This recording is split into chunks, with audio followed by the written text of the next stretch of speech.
Welcome to Winning at Well. I'm your host, John Burdett, and I've got a great show lined up for you today. I recently came across an article that surveyed Americans over 50 on their financial regrets. I found it interesting to see the survey highlighted many of the same issues that I regularly hear as a financial advisor. One of the best ways to learn is to study those that have gone before you. It's always smart to learn from the mistakes of others rather than making them yourself. It should not be a big surprise that the number one financial regret people have over 50 is that they did not start saving for retirement early enough. It's easy for the hustle and bustle of everyday life to make saving for retirement something that you can hold off for later. When we're young, maybe just out of school, moving into your first apartment, purchasing household items for the first time, the idea of a retirement 40 years into the future seems like an eternity. There are two problems with us thinking this way. One, time definitely slips by faster than you think. And two, the work you have to put in to reach your goals is much more difficult by waiting. For example, a 27-year-old would need to save $214 a month at a 9% rate of return to reach $1 million by retirement.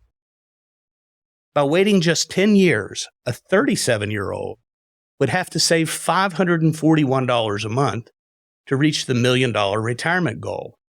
At 47, the monthly savings turns into $1,491 a month, and at 57, it's an almost impossible $5,168 per month. Clearly, each year you wait makes the job of planning for retirement much more of a struggle. There are many mistakes that we make with our finances that are fixable, but the loss of time is one that cannot be easily overcome. Time is just as limited for you and me as it is for Jeff Bezos or Elon Musk. All of their wealth cannot make more time. Use it wisely. The second biggest financial regret reported in the survey was allowing themselves to get into credit card debt. Credit card debt is a major thief. It takes both your time and your money. It first takes your money in the form of interest rates that on average cost you more than 20%. It robs you of your time by directing your income to interest payments instead of productive savings and investment. Just as in the previous example, if it takes you 10 years to dig out of your credit card debt, your job of securing your future is much more difficult. If you find yourself carrying credit card debt from month to month, it's a sure sign your budget is flawed. It would be a great time to review our previous Winning at Wealth episode discussing the 50-30-20 budget. You absolutely have to get yourself in a position where you're directing 20% of your income to savings and investment. The longer it takes you to get there, the rougher your journey to financial freedom will be. The third most reported financial regret is not having an adequate emergency fund. I've seen recent articles that say that the average American would have difficulty coming up with $400 to pay for an unexpected expense. In this day and age, $400 doesn't go very far. A relatively minor emergency could wipe out most people's safety. While the timing of emergency expenses is unknown, we can all rest assured that we'll have to deal with them from time to time. By not having an adequate emergency fund, you're putting yourself at extreme financial risk and often will have no other way to deal with the burden except with high-interest, expensive debt. An emergency fund is a fundamental component of a sound financial plan. You should strive to have 3 to 6 months worth of your spending needs set aside to deal with the unexpected. This will allow you to stay on track towards your other goals so you not lose valuable time making up the lost ground. There is a little good news in the survey. About 20% report that they don't have a financial regret. I'm sure most of these respondents had the benefit of a quality mentor to show them the ropes. Unfortunately, most of the knowledge needed for financial success is lightly touched on in school classrooms, if at all. When you break down the regrets within the generations, you can see that they shift over time. The Gen Xers and baby boomers far and away report that not saving early enough for retirement is the number one regret. Gen Z and millennials more often regret not having adequate emergency funds. The older generations do not put as much emphasis on debt issues as the younger generation. I think this is probably for two reasons. One, the baby boomers and Gen Xers have largely dealt with their debt issues. And two, they're now aware of the expense that lost time has cost them in their retirement planning and are often still scrambling to catch up.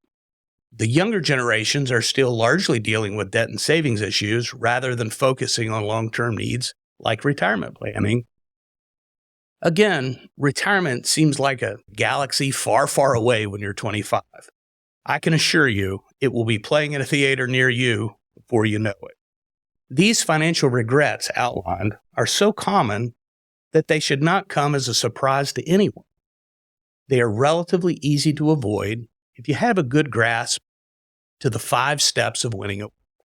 Step 1, you need to understand what money is and how it differs from wealth creation. In step 2, learning to control your inflows and outflows with a budget is essential for long-term financial success.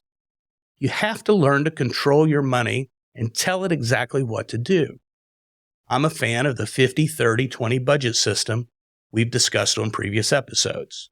Your budget should ultimately have the goal of creating a savings and investment rate of 20%. With the third step, we address the emergency fund. Without an emergency fund, it doesn't make sense to make long-term investment. When an emergency happens, you'll have no alternative but to liquidate these long-term investments, potentially creating losses or even a big tax bill. The fourth step is really where the fun begins. It's about growing your money. After you have a solid foundation, we'll learn to allocate your money in ways to productively grow it through investment to meet your financial goals. And finally, consistency is the fifth step. The more you can automate your actions and repeat the above steps, the more likely you'll be that you'll succeed. I believe that most people instinctively know what they should be doing to create financial success. Everyone knows to spend less money than you make. Everyone knows high-interest credit cards are a poor financial decision. Everyone knows that life is uncertain and emergencies arise. The issue is that most don't understand how to tie all these financial decisions together. There are certain steps you need to take, and they must be taken in order. When you attempt to skip steps, you'll often find yourself moving backwards, even though you've intended to make financial progress. When I think about my personal financial journey, I can point to many mistakes I made this way. I wanted to rush ahead and make investments rather than slowing down and building a strong foundation. I funded retirement investments, employee stock purchase plans that ultimately were liquidated to deal with pressing financial issues. I was what you might refer to as a weak hand. A weak hand can be forced to sell at exactly the wrong time. The strong hand can take advantage of the situation by holding on, or even acquiring more shares in the turmoil. I certainly made many other mistakes along the way, but over time, we learned the process and were able to right the ship. The value of following the winning at wealth steps is that you can avoid these mistakes that so many make. Once you really understand how money works and put the process to work for you, you will begin to make progress faster than you could even imagine. The process of building wealth is extremely simple and largely under your control. No one else can do this for you. You simply need to decide you want to win at wealth and make the wise financial decisions that make the difference. As always, thank you for listening to me. If you have questions or future topics of interest, drop me an email at john@winningatwealth.com. Take care.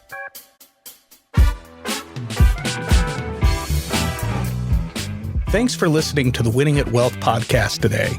I'm John Burdett, your host, and I'd like to introduce you to the Winning at Wealth system. You can join the many others that have made the decision to take control of their financial life. You'll find resources and the support you need to write your own Winning at Wealth story. The Winning at Wealth system includes resources to answer questions on budgeting, debt management, savings, investments, insurance, real estate, and much more. You'll discover how money really works so you can have the proper perspective to make great financial decisions. The Winning at Wealth system also includes access to a private community and a monthly group Zoom with me. Take your Winning at Wealth step today for only $297 for the system and 3-month access to the private community. Join at winningatwealth.com. Meanwhile, you can find me at Winning at Wealth Podcast on Instagram, and I'll be back to chat here next week. The preceding program is sponsored by 4th Avenue Financial, which is solely responsible for its content. Securities offered through J.W. Cole Financial Member, FINRA, SIPC. Investment advice offered through J.W. Cole Advisors. 4th Avenue Financial, J.W. Cole Financial, and J.W. Cole Advisors are unaffiliated entities. The opinions expressed by John K. Burdett II should not be construed as specific investment, legal, or tax advice. All economic and performance information is historical and not indicative of future results. Investing may involve the risk of loss of principal. Any tax advice on this show is not intended to be used by any person for the purpose of avoiding U.S. federal or state tax penalties that may be imposed on such person, and each listener should seek advice from their tax advisor or legal counsel on topics that arise from the show. John K. Burdett II is not providing legal or tax advice. Nothing should be construed as a solicitation of an offer to buy securities.